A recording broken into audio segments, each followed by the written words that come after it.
get so busy and want to be rigid and trying to make yourself be like you were before, because that would totally defeat the whole purpose of what's happening.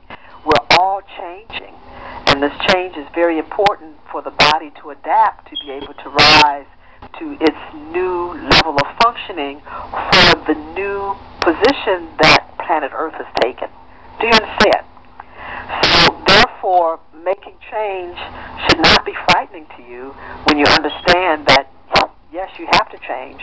Your body can make the change. You have to be confident and trust in your body and to just go with the flow, but make sure that you do not do hazardous or dangerous things like want to take drugs to, pump yourself up. I'm very concerned. I was someplace and I saw this woman, and she had one of those big cans of Red Bull or something, and she was just drinking this down like she was actually drinking a pint of water.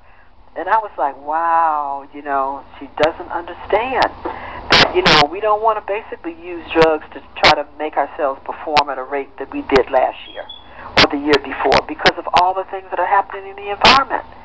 You've got to allow, which means that because of these changes, you want to pull back some. So that means you have to redefine what's really important. And therefore you do those things that are most important for the day. You understand? And then the other things that are least important, you have to give them a different time schedule. But you don't want to push where you totally exhaust the body, where it cannot make the change relative to the changes that are occurring on the planet. Do you understand? Yes. So Dr. Jewel, just one last thing. What times should we and should we not eat and consume food?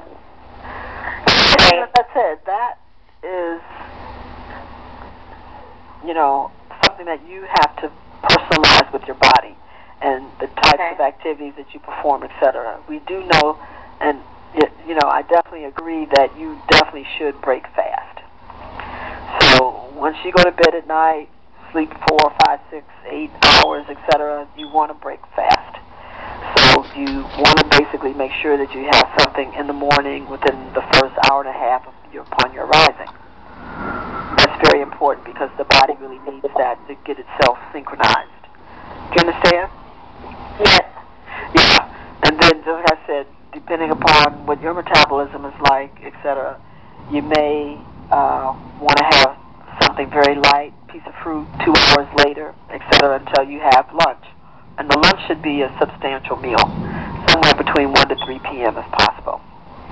And even if you don't eat after 3 or 4 p.m. until the next morning, the main organs of the body that are in need of taking in information from the outer environment and supplying the body with what it needs to prepare for the night process, you've basically satisfied that by eating at least a breakfast, a good lunch. Okay? Okay. So if you do eat in the evenings, you want to try to make sure that you can get that done. I usually recommend before 8 p.m. in your time zone, and that you don't eat 3 hours before bed. Okay?